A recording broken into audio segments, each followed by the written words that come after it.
Mi hermana estrelló mi Tesla y sonrió con desdén.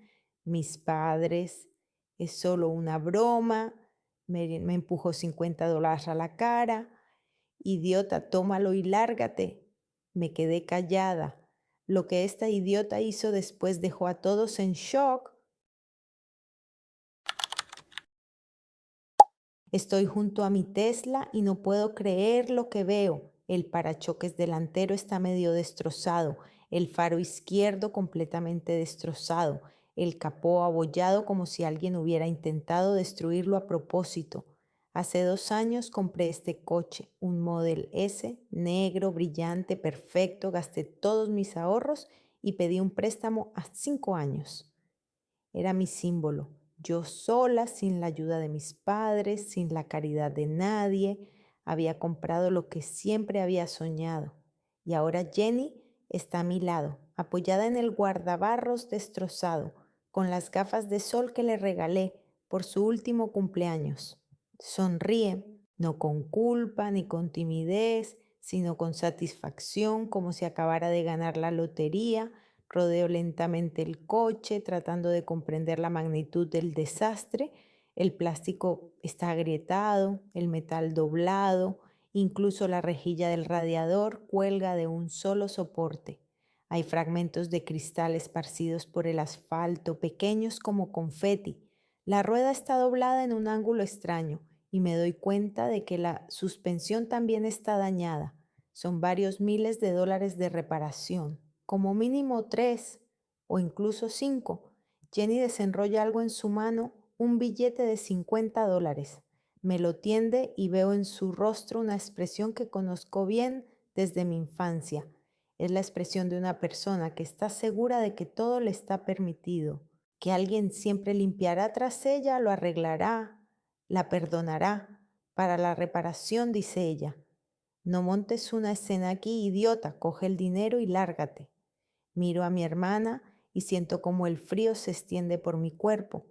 No es ira ni rabia, es algo peor, es vacío. Jenny me pone el billete en la cara y yo lo cojo automáticamente. Mis dedos aprietan el papel, pero no siento nada. ¿Qué ha pasado?, pregunto en voz baja. ¿Cómo lo has hecho? Jenny se encoge de hombros. No vi el bordillo, responde con indiferencia. Estaba oscuro, iba rápido, la música sonaba. Idiota, no me hagas sentir culpable. Tu coche es viejo, había que cambiarlo de todos modos. Viejo, tiene 2 años. Todavía estoy pagando el crédito. $437 al mes. Y eso es una cuarta parte de mi sueldo. Abro la boca para decir algo, pero las palabras se me atascan en la garganta. Jenny saca el teléfono, revisa los mensajes sin mirarme. Lleva una blusa nueva de seda de color rosa claro con pequeños botones de nácar, una prenda cara que no puedo permitirme ni siquiera con el descuento de la tienda donde trabajo. Debe de costar unos $120, si no más. Jenny, le digo, tratando de mantener la calma. Es mi coche. He ahorrado durante 3 años para comprarlo. Ya sabes lo que cuesta repararlo. Por fin aparta la vista del teléfono y me mira como si acabara de decir algo ofensivo. Dios, qué drama, dice, y pone los ojos en blanco. Aquí tienes $50. Tómalos y no te quejes. ¿O quieres que me queje a nuestros padres de que me culpas? ¿De que me gritaste? ¿De que me insultaste? No grité, ni siquiera levanté la voz, pero sé que Jenny es capaz de contarle cualquier cosa a nuestros padres, y ellos la creerán. Siempre lo han creído. Aprieto los dientes. Respiro, cuento hasta 10, luego otra vez. Miro a mi hermana que vuelve a estar pegada al teléfono y siento que algo se rompe dentro de mí. No es algo ruidoso ni espectacular, sino silencioso como una grieta en el cristal. Pido un taxi a través de la aplicación y espero en silencio. Jenny está a mi lado, sonriendo por algo que ve en la pantalla. Quizás esté chateando con un chico o viendo videos graciosos, no le importa. El coche está destrozado. Yo estoy ahí de pie con $50 en la mano y a ella simplemente no le importa. El taxi llega en 7 minutos. Me siento en el asiento trasero y el conductor me pregunta la dirección. Le digo la mía. Mira por el espejo retrovisor, se fija en mi expresión y ya no vuelve a hablar. La radio está encendida, pone música pop, alegre, más bien insoportable. Miro por la ventana, pasamos por el parque donde solía correr por las mañanas, por la cafetería donde compraba café antes de ir al trabajo. Ahora no habrá café, ahora no habrá nada, salvo ahorros. Por la noche llamo a mis padres. Mi madre Laura responde al tercer tono. Oigo la televisión de fondo, algún programa de entrevistas, ruidoso, con las risas del público. Mamá, digo, Jenny ha destrozado mi coche. Pausa, la televisión sigue rugiendo. Luego mi madre suspira largo y cansadamente, como si le acabara de contar otra tontería que le molesta. Bueno, dice, y oigo cómo baja el volumen de la televisión. Pero Jenny dijo que solo era una broma. Ya os habéis reconciliado. Parpadeo tratando de entender lo que acabo de oír. ¿Qué broma, mamá? Me ha destrozado el Tesla. El parachoques delantero está arrancado, el faro roto. Son miles de dólares. 3, quizás 5. No sé de dónde sacar el dinero. No dramatices, me interrumpe mi madre. Jenny dijo que fue una broma, que le dejaste el coche para dar una vuelta y luego te enfadaste por un arañazo. No quería ofenderte, ya sabes cómo es. Un arañazo.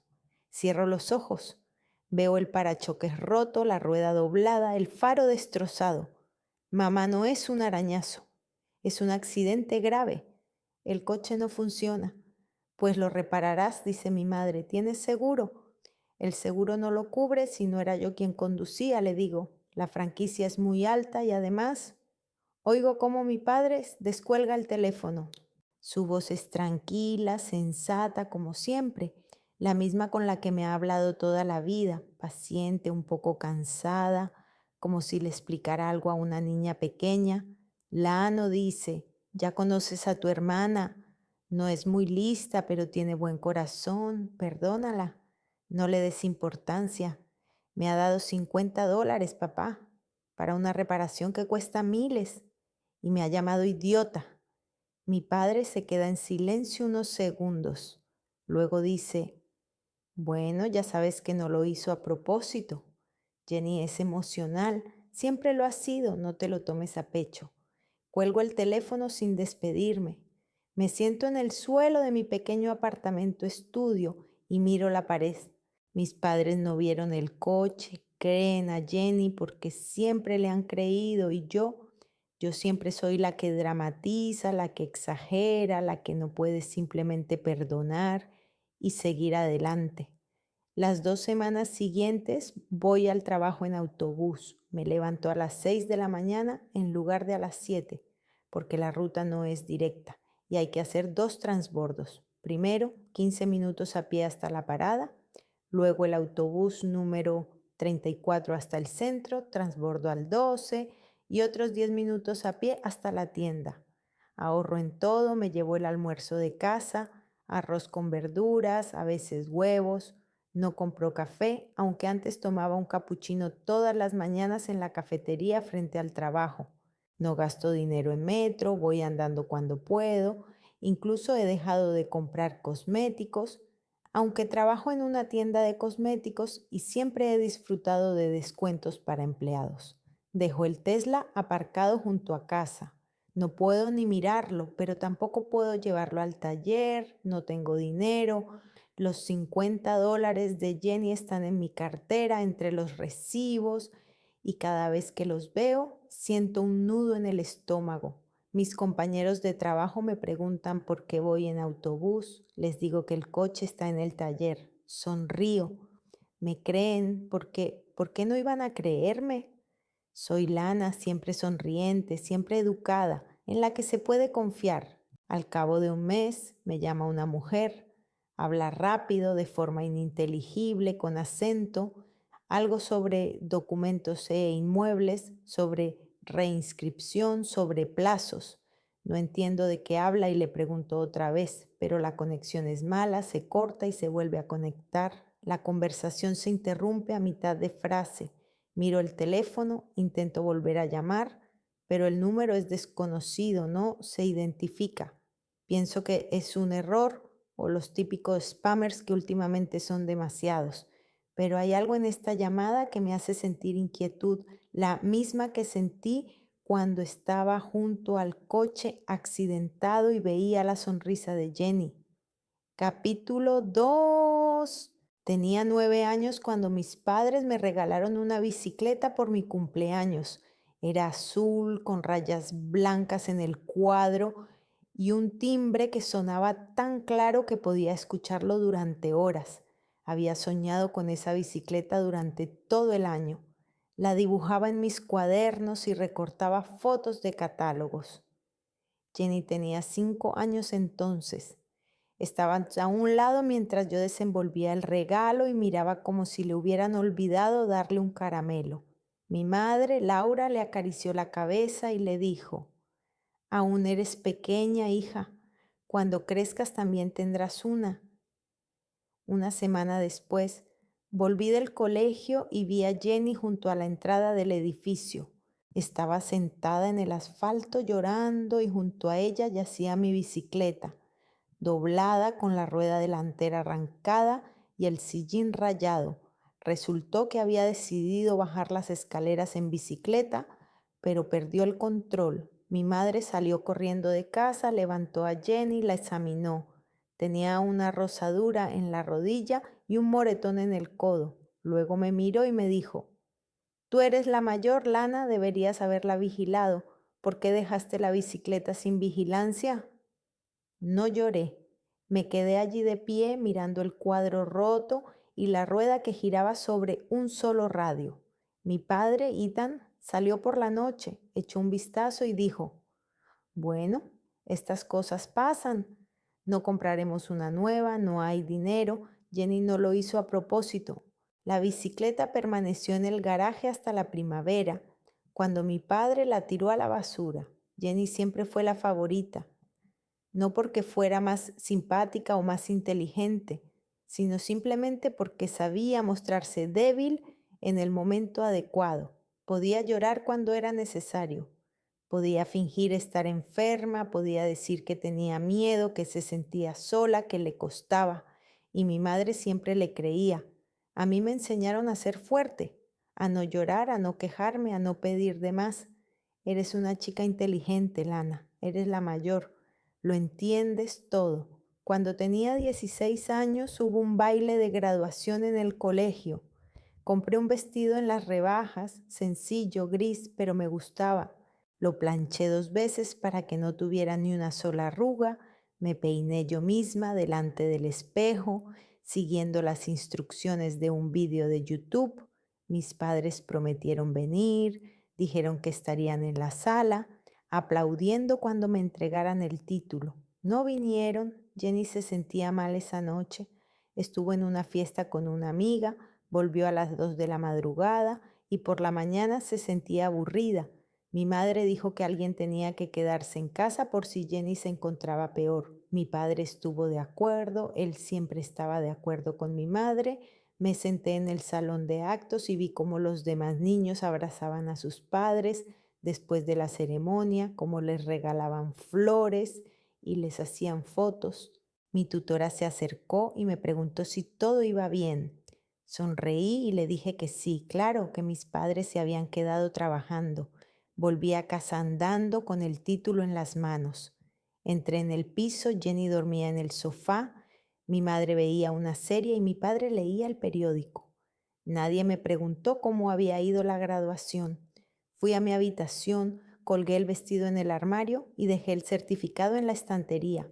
No lloré, simplemente me tumbé en la cama y me quedé mirando al techo. A los 16 empecé a trabajar, al principio como cajera en un supermercado, en turnos de tarde, después del colegio.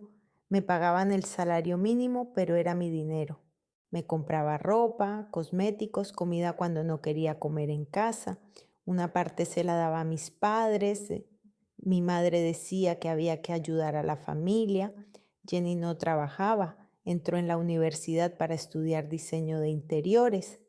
Pasó un año y lo dejó. Entró en psicología, pasó 6 meses y dijo que era aburrido.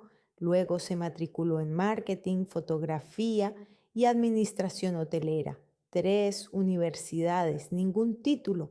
Mis padres lo pagaban todo, la matrícula, los libros, el transporte. Cuando les pregunté por qué no me pagaban la universidad, mi madre me dijo: tú trabajas, Lana, tú ganas tu propio dinero, pero hay que ayudar a Jenny. Ella aún no ha encontrado su camino. Encontré mi camino a los 18 años.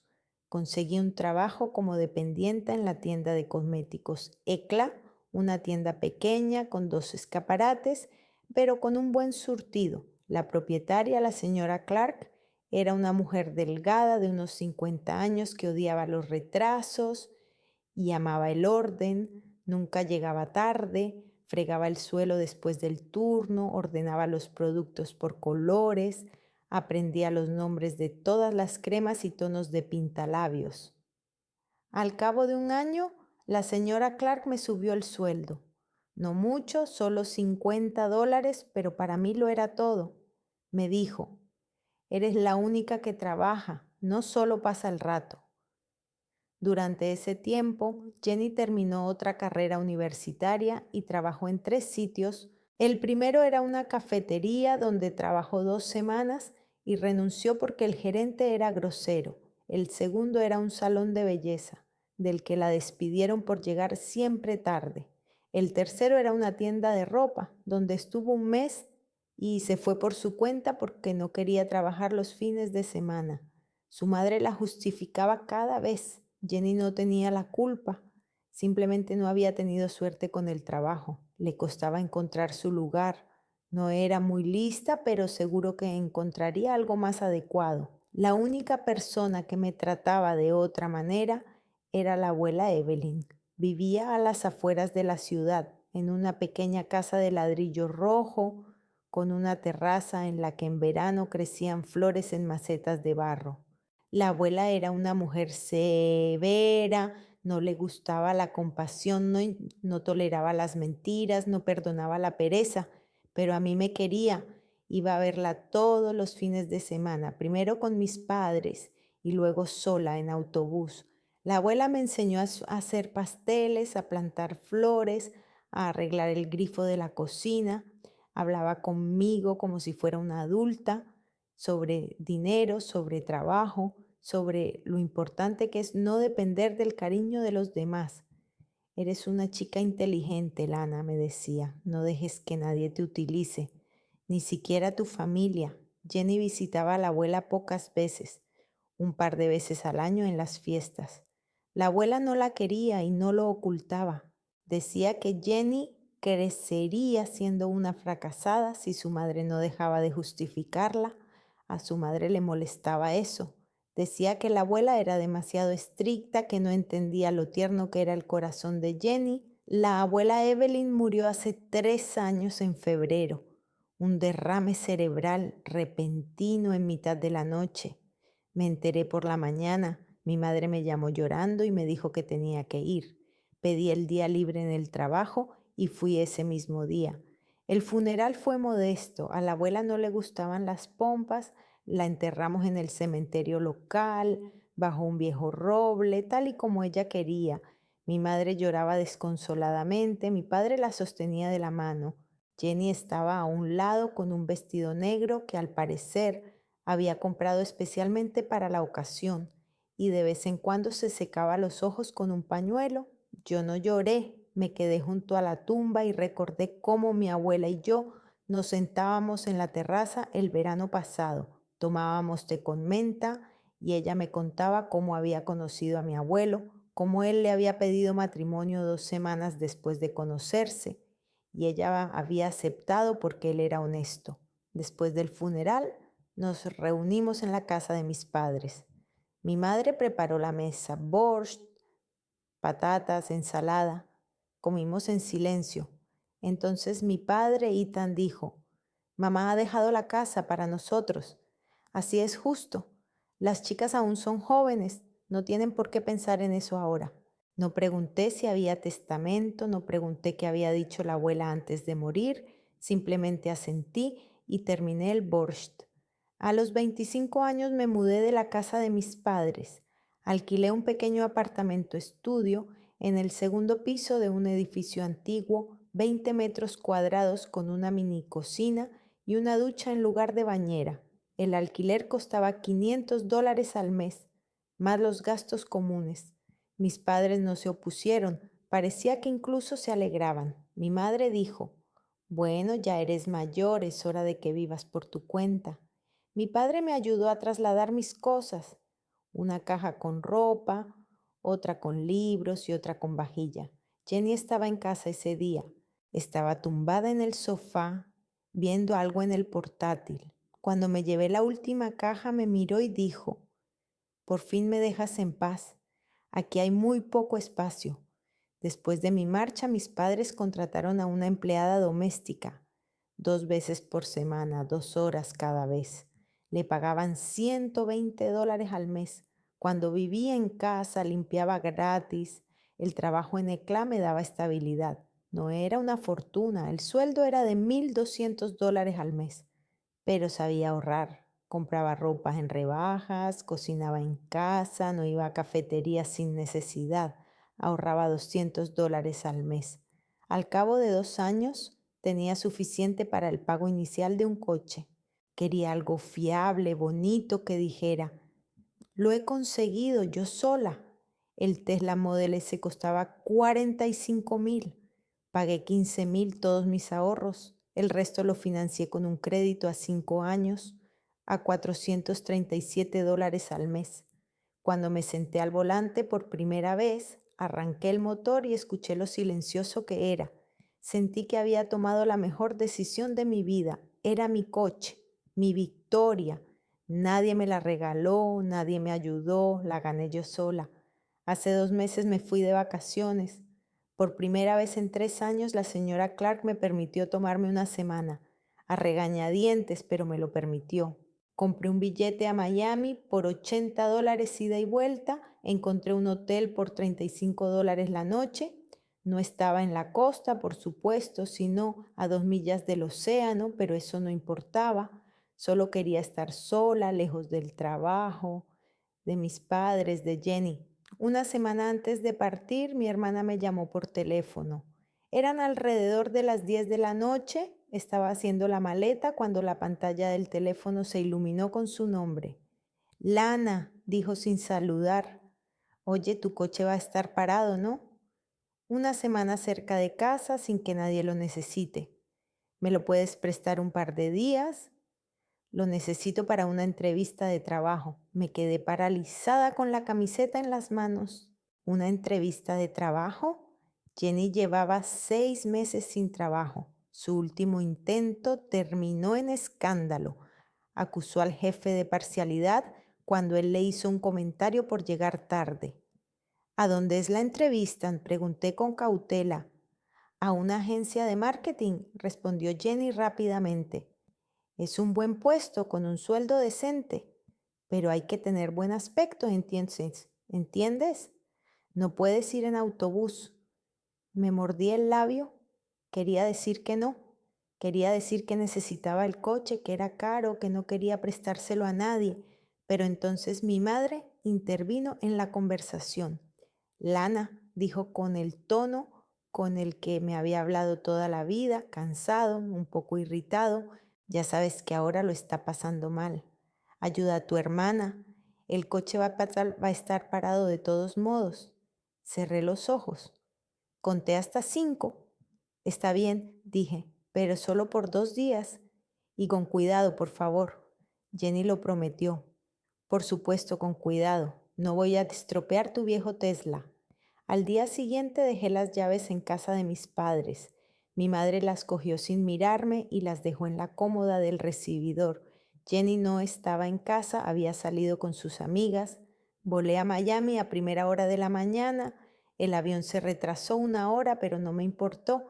Me senté junto a la ventanilla, miré las nubes y pensé que quizá una semana lejos de todo era justo lo que necesitaba. El hotel era horrible, una habitación pequeña con ventana al aparcamiento, una cama con un colchón chirriante, una ducha en la que apenas se sostenía la manguera, pero no me quejé.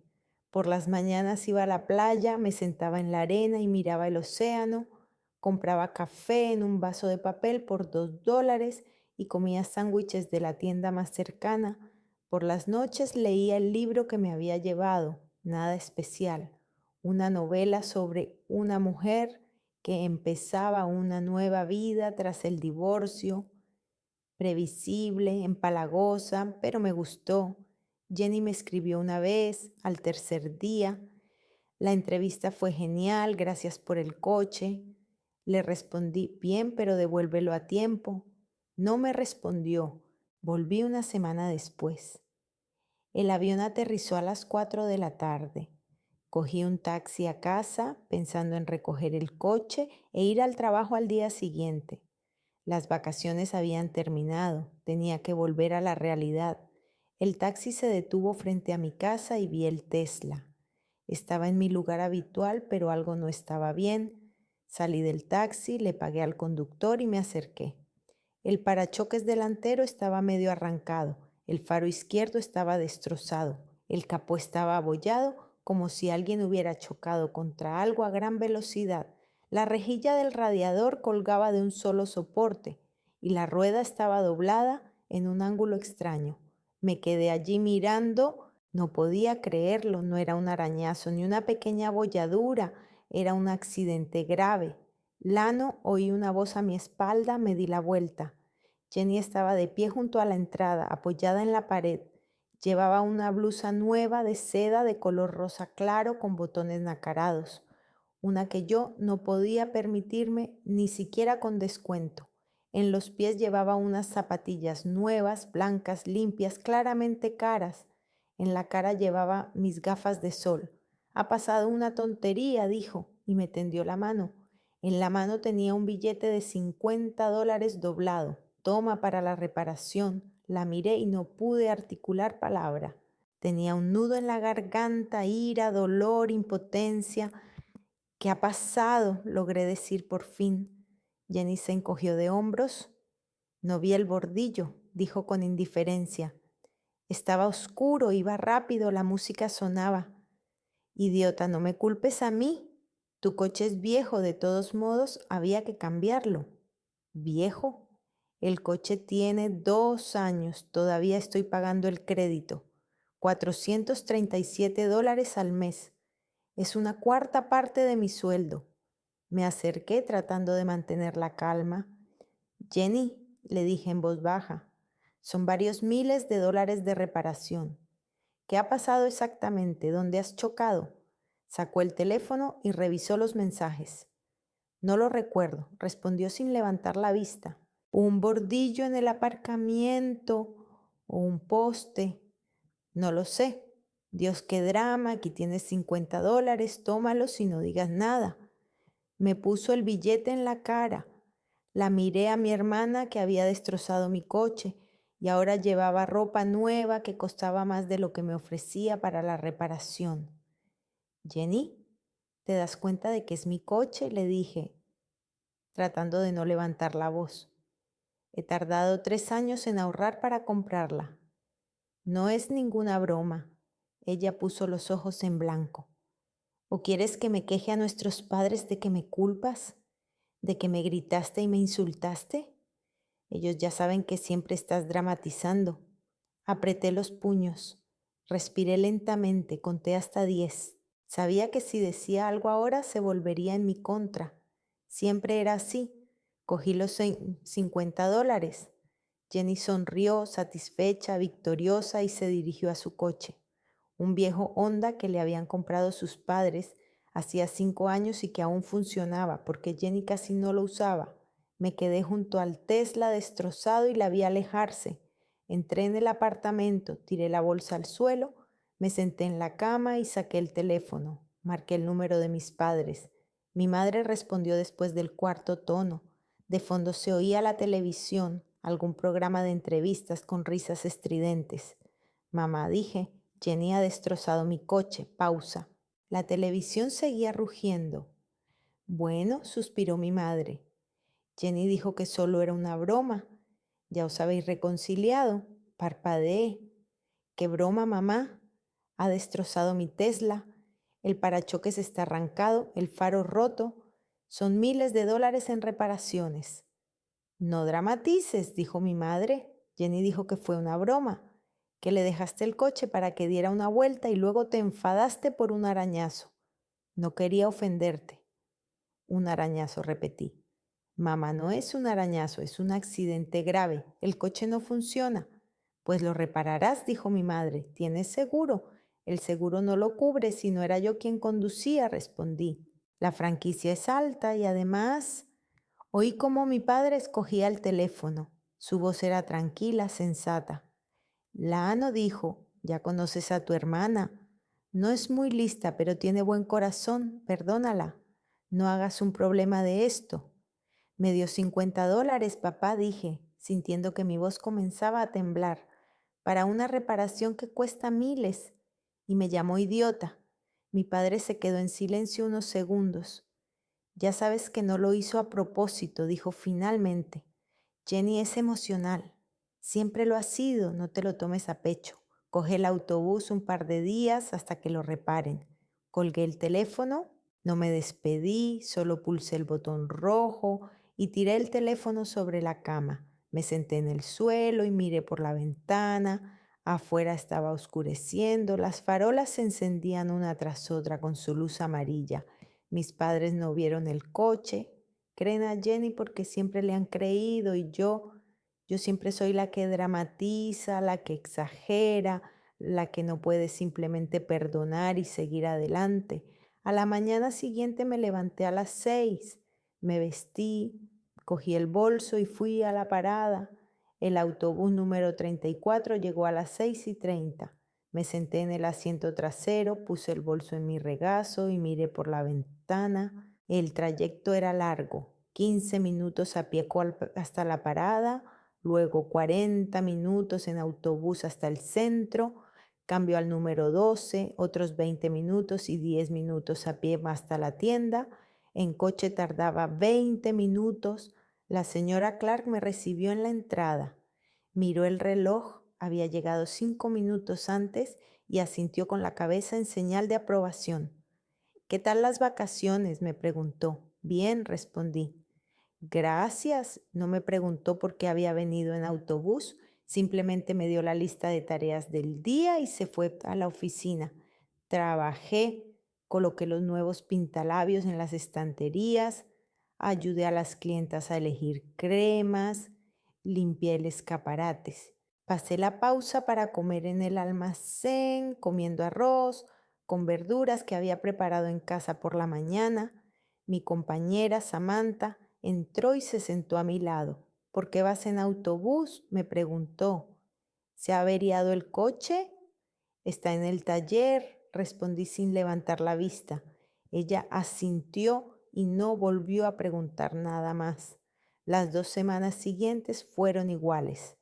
Me levantaba a las 6, iba en autobús al trabajo y volvía en autobús. Por la noche preparaba la comida para el día siguiente, lavaba la ropa a mano porque la lavandería costaba $5 por ciclo. Ahorraba en todo, no compraba café, no compraba cosméticos. Incluso compraba el champú más barato por $3 en lugar de los 9 habituales. Los $50 de Jenny estaban en mi monedero, metidos entre los recibos. Cada vez que los veía sentía como si algo se me encogiera por dentro. No era ira ni resentimiento, sino algo peor, impotencia. No reparé el Tesla, no tenía dinero. El coche estaba aparcado junto a la casa, destrozado, y cada vez que pasaba por delante intentaba no mirarlo. Un mes después, me llamó una mujer. Hablaba rápido, con acento, algo sobre documentos, sobre inmuebles, sobre reinscripción. No entendía de qué hablaba y le pedí que repitiera, pero la conexión era mala. Se cortaba y se volvía a conectar. La conversación se interrumpió a mitad de la frase. Intenté devolver la llamada, pero el número no se identificaba. Pensé que era un error o spam. Últimamente hay mucho spam. Llaman para ofrecer seguros, créditos, inversiones dudosas, pero algo en esa llamada me hizo sentir inquietud, la misma que sentí cuando estaba junto al coche accidentado y veía la sonrisa de Jenny. Un mes después del accidente recibí una carta. Era un sobre de papel normal, sin remitente, con el logotipo de un bufete de abogados llamado Walters and Partners. Lo abrí junto al buzón y empecé a leerlo.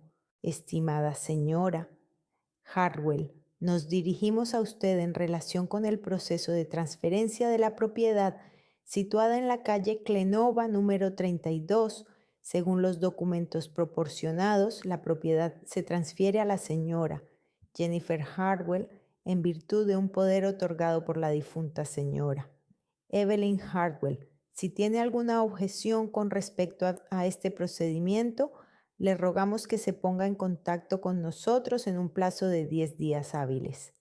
Leí la carta 3 veces. Calle Clenova, número 32.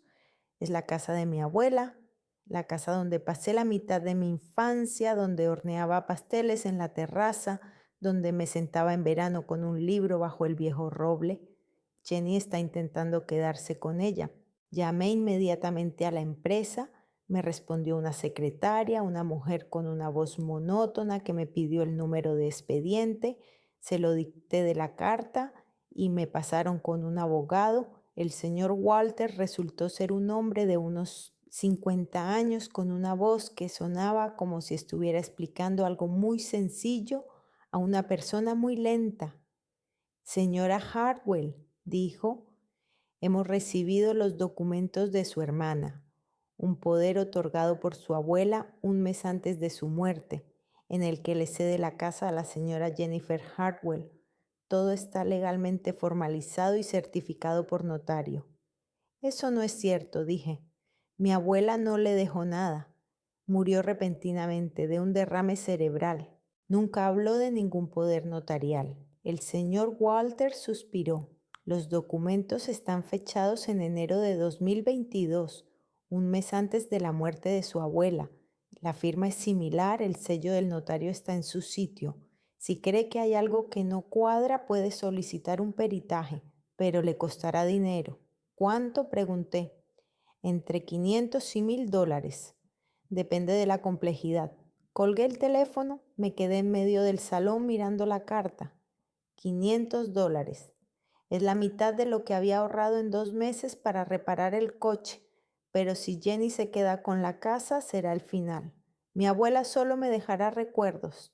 Al día siguiente encargué la tasación. Le di todos mis ahorros, $620, al tasador, que prometió darme una respuesta en 2 semanas. Durante 2 semanas comí arroz con huevos, fui andando al trabajo e intenté no pensar en ello. Pero los pensamientos no me abandonaban. Jenny lo había hecho. Había falsificado los documentos para quedarse con la casa que era el único lugar donde me querían. El experto llamó al cabo de 13 días. Dijo que la firma era falsa, la letra era similar, pero la presión era diferente, la inclinación de las letras era otra, el sello del notario era auténtico, pero el número del documento no coincidía con el registro. Era una falsificación, dijo, y además poco profesional. Cogí el informe del peritaje y fui a casa de mis padres. Por la noche, cuando sabía que todos estarían en casa, mi padre abrió la puerta, me miró sorprendido, ya que hacía 2 meses que no iba a verlos. Hola, dijo. ¿Ha pasado algo? Necesito hablar con todos, respondí. Entré en el salón. Mi madre estaba sentada en el sofá viendo una serie. Jenny estaba tumbada en un sillón con el teléfono en la mano. Ninguna de las dos se giró. Me acerqué a la mesa y dejé los papeles sobre ella. Copias de la carta del abogado, el informe pericial, copias del poder notarial que Jenny había presentado ante el tribunal. ¿Alguno de ustedes sabe algo de esto?, pregunté. Mi madre finalmente apartó la vista de la pantalla. Miró los papeles y luego a mí. ¿De qué, Lana? De que Jenny está intentando quedarse con la casa de la abuela. Ha falsificado documentos para ponerla a su nombre. Jenny seguía tumbada en el sillón. Ni siquiera se movió. Mi madre cogió los papeles y los hojeó rápidamente. Los volvió a dejar sobre la mesa. Lano dijo lentamente: sabes que la abuela quería que Jenny tuviera apoyo y ella no está bien, necesita la casa. Miré a mi madre y no podía creerlo. Es falso, mamá, dije, tratando de mantener la calma. La abuela no le dejó nada. La pericia lo confirma, la firma es falsa. Mi padre, Ethan, se acercó a la mesa, cogió los papeles y los miró. Lano dijo: no te inventes cosas. Jenny solo formalizó lo que la abuela le prometió.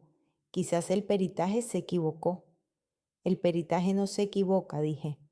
Son documentos falsos. Es un delito. Jenny finalmente se levantó de la silla, dejó el teléfono en el reposabrazos y me miró. Tenía una expresión de aburrimiento en el rostro, como si estuviéramos discutiendo qué preparar para la cena. ¿Qué? ¿Estás celosa?, dijo.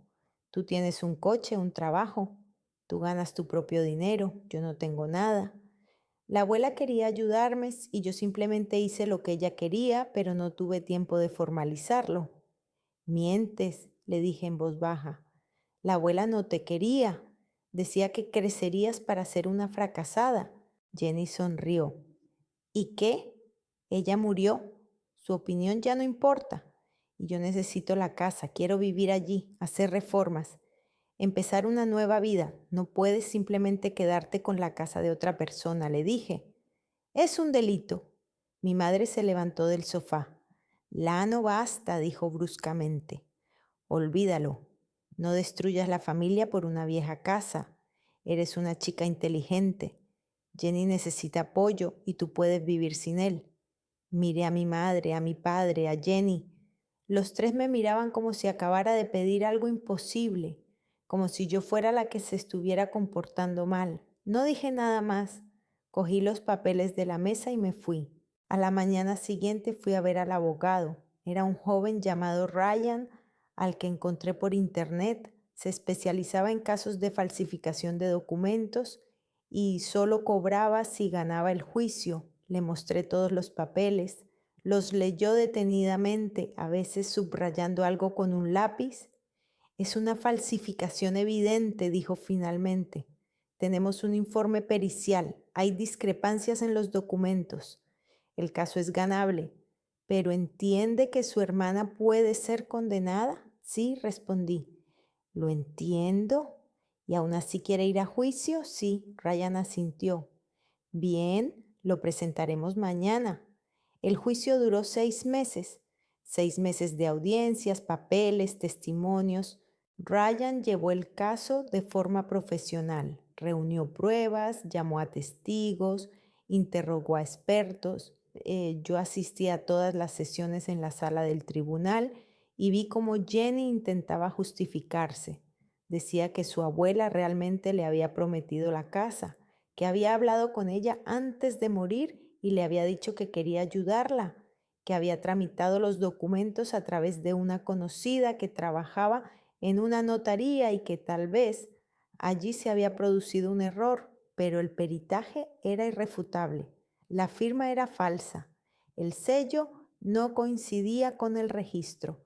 Las fechas no coincidían. El documento supuestamente se había tramitado el día en que la abuela estaba ingresada en el hospital tras sufrir su primer derrame cerebral y no podía firmar nada. Mis padres no acudieron al juicio ni una sola vez. Mi madre llamó una vez, 3 meses después del inicio del proceso. Lano dijo, y su voz temblaba: estás destruyendo a tu hermana, puede ir a la cárcel. Es tu hermana, ¿cómo puedes hacerlo? Ella me destruyó primero, respondí y colgué el teléfono. El juicio continuó. Ryan argumentó que Jenny había falsificado deliberadamente los documentos para apropiarse de la propiedad ajena, que sabía que su abuela no le había dejado nada, que se trataba de un delito premeditado y ejecutado. Jenny lloraba en las sesiones. Decía que no quería hacer nada malo, que solo quería tener un techo sobre su cabeza, que yo era cruel, que no entendía lo difícil que era para ella. El juez escuchaba, tomaba notas, no mostraba emociones. Al sexto mes, el tribunal dictó sentencia. Jenny Hartwell fue declarada culpable de falsificación de documentos e intento de apropiación ilegal de bienes inmuebles. La pena, 1 año y medio de prisión. La casa vuelve a ser propiedad de los herederos de Evelyn Hartwell, concretamente de su hijo Ethan Hartwell y su esposa Lori Hartwell. Me senté en la sala y escuché la sentencia. Jenny lloraba, su abogado decía algo sobre una apelación. Miré a mi hermana y no sentí nada, ni satisfacción ni pena, solo vacío. Salí del tribunal. Ryan me detuvo en la salida. Has ganado, me dijo, se ha hecho justicia. Asentí con la cabeza. Le di las gracias y me fui. Volví a casa en autobús. No llegué a reparar el Tesla, no tenía dinero. Se lo vendí por $2,000 a un hombre que iba a repararlo él mismo. Era el único dinero que me quedaba después de los gastos del peritaje y los juicios. 2 meses después recibí una llamada de un número desconocido. Una mujer se presentó como agente inmobiliaria y me dijo que la casa de la calle Maple se había vendido. Los nuevos propietarios querían verla la semana siguiente. No lo entendí. ¿Quién la vendió?, pregunté. Tu padre, Ethan Hartwell. Él es el propietario. Colgué el teléfono, llamé a mi padre. Respondió después de muchos tonos. ¿Has vendido la casa?, le dije. Sí, respondió tranquilamente. Necesitamos dinero. Jenny necesita un abogado para la apelación. Y en general la casa es vieja y necesita reformas. La hemos vendido por 90,000. No está mal el precio. ¿Y no se te ocurrió decírmelo? ¿Por qué? Tú no eres la propietaria. La casa es de tu madre y mía. Nosotros decidimos qué hacer con ella. Cerré los ojos. Respiré lentamente. Luché durante 6 meses para recuperar esa casa. ¿Y qué? La vendimos. Necesitamos dinero. Jenny necesita ayuda. Colgué el teléfono. Me senté en el apartamento vacío y miré la pared. La casa de la abuela vendida. Jenny en la cárcel. Mis padres me consideran una enemiga. Estoy sola, sin coche, sin dinero, sin familia. Gané el juicio, pero perdí todo lo demás. Capítulo 5. Jenny salió de la cárcel al cabo de 1 año y 2 meses. Liberación anticipada por buen comportamiento. Me enteré por un mensaje en el teléfono breve de un número desconocido. Hola, hermanita. Estoy libre. Lo borré. Intenté no pensar en ello, pero al día siguiente llegó otro. Te arrepentirás. Luego otro. Sé dónde vives. Y otro más. Sé dónde trabajas. No respondí. Bloqueé los números, pero llegaban nuevos mensajes desde otros. Jenny utilizaba tarjetas SIM desechables o teléfonos ajenos. Cada día un nuevo mensaje, breves pero lo suficientemente claros como para que yo entendiera que ella no había olvidado. Una semana después fui a la policía. Un joven agente de unos 25 años me escuchó y miró las capturas de pantalla de los mensajes. Son amenazas, le dije. Mi hermana ha salido de la cárcel y me está amenazando. Oyó los papeles y me miró. ¿Te amenaza con agresiones físicas? ¿Dice que te matará o te mutilará? No, pero entonces son solo palabras, dijo. Mientras no haya una amenaza concreta, no podemos hacer nada. Si se acerca a usted, póngase en contacto con nosotros. ¿Y si es demasiado tarde?, pregunté. Él se encogió de hombros. Ten cuidado. No respondas a sus mensajes. Bloquéala. Salí de la comisaría y comprendí que no habría ayuda. La policía no puede arrestar a alguien por sus palabras, incluso si esas palabras dan miedo. Los días siguientes intenté llevar una vida normal. Iba al trabajo, volvía a casa, cerraba la puerta con todas las cerraduras, pero sentía que alguien me seguía. A veces, al caminar por la calle, me daba la vuelta y veía a alguien detrás de mí. Una persona que se daba la vuelta rápidamente. Quizás era paranoia, quizás no. Una noche volví a casa después del turno, ya era de noche, alrededor de las 9. Iba desde la parada del autobús hacia mi casa cuando vi una furgoneta vieja, oscura, de color gris azulado, con óxido en las puertas y cristales tintados. Estaba aparcada al otro lado de la calle, frente a mi edificio, con el motor apagado.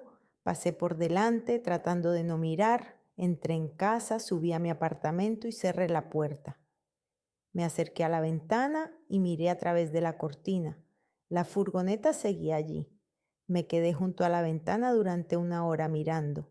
La furgoneta no se movía. Nadie salía, nadie entraba. Simplemente estaba allí. A las 11 me acosté, pero no pude dormir. Estaba tumbada con los ojos abiertos, escuchando cada ruido fuera de la ventana. Por la mañana, cuando me desperté, la furgoneta había desaparecido. A la noche siguiente volvió. Estaba en el mismo lugar, oscuro, silencioso. Llamé a la policía y les dije que había un coche sospechoso cerca de mi casa. Llegó una patrulla, inspeccionó la furgoneta y comprobó la matrícula. El agente me llamó 20 minutos después. El coche estaba registrado a nombre de una empresa de alquiler, alquilado legalmente, no había ninguna infracción. ¿Estás segura de que es una amenaza? No lo sé, respondí. Es solo que está aquí todas las noches. Quizás alguien está aparcando. No es un delito. Si ve algo sospechoso, llame. La tercera noche la furgoneta desapareció, pero yo sabía que volvería. No era una coincidencia. Era Jenny o alguien a quien ella había contratado. Llamé a mis padres. Mi madre no contestó. Mi padre respondió después del sexto tono. Papá, le dije, Jenny me está acosando, me envía amenazas, me sigue.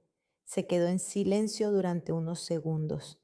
Jenny tiene problemas por tu culpa, dijo fríamente. 1 año en la cárcel, antecedentes penales. Su vida está arruinada. ¿Qué quieres de nosotros? Quiero que hablen con ella. Díganle que pare. No vamos a intervenir. Tú misma has creado esta situación. Vive con las consecuencias. Colgó. Me senté en el suelo de mi apartamento y comprendí que estaba sola. Mi familia me había abandonado. La policía era impotente. Jenny era libre y tenía todo el tiempo del mundo para vengarse. A la mañana siguiente fui a ver a la señora Clark y le dije que renunciaba. Ella me miró sorprendida. ¿Por qué? ¿Pasó algo? Por motivos personales, le respondí. No insistió. Firmó los papeles, me dio mi último sueldo, $1,200, y se despidió. Dijo que lamentaba que me fuera, que había sido una buena empleada. Le di las gracias y me fui. Ese mismo día recogí todas mis cosas del apartamento: ropa, documentos, algunos utensilios de cocina, todo cabía en 2 bolsas. Dejé el resto. Los muebles eran alquilados, la vajilla era barata, no valía la pena llevárselos. Fui a la estación de autobuses, compré un billete a Albuquerque, Nuevo México. La abuela Evelyn siempre había soñado con mudarse allí. Decía que había bonitas montañas, aire puro, tranquilidad. Ella no llegó a hacerlo, pero yo sí lo haré. El autobús tardó 2 días en llegar. Me senté junto a la ventana, miré la carretera e intenté no pensar en nada. Dormí a ratos, comí sándwiches que compré en las paradas. Los demás pasajeros no me hablaban y yo estaba agradecida por ello. Albuquerque me recibió con calor, un calor seco y abrasador que me golpeó la cara. Nada más bajar del autobús, cogí un taxi y le pedí al conductor que me llevara al motel más barato. Me llevó al refugio del desierto, un motel de una sola planta a las afueras de la ciudad, con la pintura desconchada en las paredes y un letrero de neón que apenas brillaba. La habitación costaba $30 por noche. Alquilé una habitación por una semana, pagué en efectivo. El administrador, un hombre de unos 60 años con barba canosa, ni siquiera me preguntó mi nombre. La habitación era pequeña: una cama, una mesa, una silla, un televisor, una ducha. La ventana daba al aparcamiento, dejé las maletas en el suelo, me tumbé en la cama y cerré los ojos. Las 2 primeras semanas me sentí más segura. Nadie sabía dónde estaba. No había mensajes ni llamadas. Caminaba por la ciudad, compraba comida en pequeñas tiendas, me sentaba en el parque, miraba las montañas en la distancia, intentaba respirar. Entonces apareció la furgoneta del mismo color, azul oscuro, vieja, con las ventanas tintadas. Llegó por la tarde y se estacionó en el extremo opuesto del estacionamiento. Me quedé junto a la ventana mirándola. No podía creerlo. Jenny me había encontrado. La furgoneta estuvo allí 3 noches seguidas. No dormí. Me sentaba en una silla junto a la ventana con el teléfono en la mano, lista para marcar el 911 en cualquier momento. Pero no pasaba nada. La furgoneta simplemente estaba allí. Nadie salía, nadie se acercaba. Al cuarto día desapareció. Pensé que tal vez era una coincidencia. Quizás alguien simplemente había aparcado allí, pero 5 días después volvió. Esta vez estaba más cerca, justo enfrente de mi ventana. Lo miraba y sentía como el miedo me oprimía la garganta. No era una casualidad, era Jenny o alguien a quien ella pues había contratado. Ella sabe dónde estoy, me está vigilando. Llamé a la policía local, les expliqué la situación, mi hermana, las amenazas, la furgoneta. El agente llegó 1 hora después y revisó el estacionamiento. La camioneta ya había desaparecido. No hay pruebas, dijo. Si la ve de nuevo, tome una foto de la matrícula y llame de inmediato. Pero no había matrícula. La camioneta no tenía placas. Intenté llamar a mis padres por última vez. Mi madre no contestó. Mi padre colgó después del primer tono. Les envié un mensaje. Jenny me está acosando. Por favor, ayúdenme. No hubo respuesta. Me senté en la habitación del motel y comprendí que no habría ayuda. Nadie vendría. Nadie me protegería. Estaba sola. La furgoneta aparecía y desaparecía. A veces se quedaba 3 noches, a veces una semana, a veces desaparecía durante 10 días y yo empezaba a pensar que todo había terminado, pero luego volvía. Cambié mi número de teléfono, pero los mensajes seguían llegando. Jenny encontraba nuevas formas de ponerse en contacto conmigo. Correo electrónico, redes sociales, incluso cartas en papel que alguien dejaba bajo la puerta del motel. ¿Pensabas que un año en la cárcel era mucho? Te regalaré toda una vida en la cárcel del miedo. Nunca podrás dormir tranquila. No respondí. Borraba los mensajes, quemaba las cartas, pero seguían llegando. Ahora estoy sentada en la habitación del motel. Son las 3 de la madrugada. Fuera de la ventana hay un aparcamiento iluminado por la tenue luz amarilla de una farola. En el aparcamiento hay una furgoneta, oscura, silenciosa, con las ventanas tintadas tras las que no se ve nada. El teléfono está sobre la mesa. El último mensaje de un número desconocido. ¿Vas a dormir alguna vez? Te esperaré. No respondo, miro por la ventana, la furgoneta no se mueve. Quizás no haya nadie dentro, quizás solo sea un coche, pero sé que no es así. Jenny está esperando, no tiene prisa, no tiene que hacer nada, solo esperar a que me derrumbe. Mientras el miedo me devora por dentro, no puedo ir a la policía, no hay pruebas. No puedo volver a casa, allí será aún peor. No puedo llamar a mi familia, me han rechazado. Estoy sola, en un motel barato en una ciudad desconocida, sin amigos, sin apoyo. La furgoneta está aparcada detrás de la ventana y no sé cuánto tiempo durará esto. ¿Una semana? ¿Un mes? ¿Un año? Jenny quiere que viva con miedo y lo ha conseguido, pero no me arrepiento, he defendido la justicia, he demostrado que es una delincuente, la he metido entre rejas. Ha sido mi victoria, aunque el precio haya sido muy alto. La abuela Evelyn me decía, no dejes que nadie te utilice, ni siquiera la familia.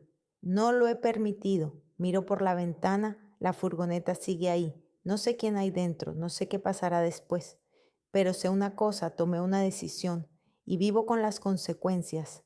No es un final feliz, no es la salvación, es simplemente la vida, dura, aterradora, injusta, pero es mi vida y decidí luchar, aunque la lucha me costara todo. Cierro la cortina, me siento en la cama, el teléfono está al lado, la pantalla está apagada. Puedo escribirle a Jenny, puedo pedirle que pare, puedo suplicarle, pero no voy a escribirle, porque entonces ella ganaría. Me acuesto en la cama y miro al techo. Por la ventana se oye cómo se acerca otro coche. Quizás sea la furgoneta que se marcha. Quizás llegue alguien más. No me levanto para comprobarlo. Simplemente me quedo tumbada y respiro. Mañana será un nuevo día. La furgoneta quizá vuelva o quizá no. Llegarán mensajes o quizá no. Pero yo aguantaré porque es lo único que me queda.